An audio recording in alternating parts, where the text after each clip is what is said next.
प्रभो नमः शिवाय महारुद्राय धवलेश्वराय वालालिंगाय नमः। दीपं यदि परं ब्रह्म दीपं यदि जनार्दनः दीपहरतु मे पापो पूजा दीप नमस्तुते।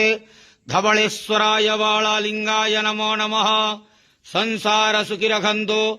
आज शुभ शनिवार रे समस्त श्रद्धालु भक्त मानक श्रीपद करंतु, मनस्कामना पूर्ण करंतु, कर्म क्षेत्रोन्नति करंतु, ग्रहरिष्ट खंडन करंतु, जगतर मंगल करंतु, विश्वर कल्याण करंतु, आपणकर नाम विख्यात करंतु, सेवकर डाक श्रवण करंतु, समस्त गुआवसा भक्त मानकर मनस्कामना पूर्ण करंतु। जो जो भक्त माने आपणक पाखरे मानसिक रखिजंती तांक मानसिक पूर्ण करंतु। धवलेश्वराय वालालिंगाय नमो नमः। संसार सुखी रखंतु आनंद के वार। हरि बोलो। आज शुभ शनिवार रे समस्त श्रद्धालु भक्त मानकु आश्रीपद करंतु आनंद के वार। हरि बोलो। धवलेश्वराय वालालिंगाय नमो नमः।